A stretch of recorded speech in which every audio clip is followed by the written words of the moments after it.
సాధారణంగా మన దగ్గర హిందువులకి ఒక అలవాటుంది. స్వామీజీకి దండం పెడతారు. అక్కడ పూజ చేస్తారు. సాష్టాంగ ప్రణామం చేస్తారు. స్వామీజీలకి, పీఠాధిపతులకి వీళ్ళకి. కానీ వాళ్ళు చెప్పారు అని చెప్పి ఆచరణలో ఏం పెట్టరు అన్ని. మనకి పనికొచ్చేయి లేదా మనకి నచ్చేది మనం చేయగలిగింది మాత్రమే చేస్తారు.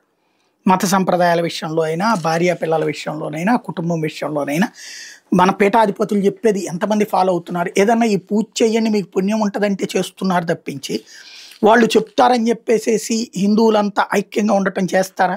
ఎన్నో సార్లు చెప్పారు హిందువులందరూ ఐక్యంగా ఉండమని పీఠాధిపతులు.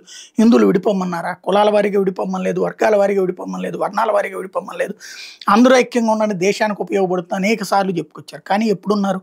అయోధ్య లాంటి ఇష్యూస్ దగ్గర అయితే పూర్తి డివిజన్ నడిచింది కదా! ఇది మన దగ్గర ఉన్నటువంటిది. అంటే మనం మన సాధువులనైనా సాధు సంతులు అంటుంటాం. వాళ్ళని ఎంతవరకంటే మనం గౌరవిస్తున్నాం అంతవరకే తప్పించి వాళ్ళ మాటని శిరసా నమామి అని మనం వాళ్ళని శిరోధార్యంగా పనిచేయం. బట్ ముస్లిం సమాజంలో మాత్రం అది ఖచ్చితంగా ఉంటుంది. కొన్ని కొన్ని విభాగాలు అనౌన్స్ చేస్తే అందులో ఇప్పుడు ఏదైతే ముస్లిం సమాజానికి కీలకమైనటువంటి దియోబందీ ఉలేమా మౌలానా క్వారీ ఇష్క్ గోరా ఎవరైతే ఆ దియోబంద్ అనేటటువంటిది, ఈవెన్ ఇప్పుడు ఆఫ్ఘనిస్తాన్లో తాలిబాన్లు కూడా అనేక మంది అక్కడి నుంచి శిక్షణ పొందిన వాళ్ళే. అంటే ఇక వాళ్ళకి నరనరానా కూడా వాళ్ళ మతానికి సంబంధించిన ఖురాన్లో ఉన్నటువంటిది ఆచరణలో పెట్టేటటువంటి విధంగానే తయారు చేస్తుంటారు.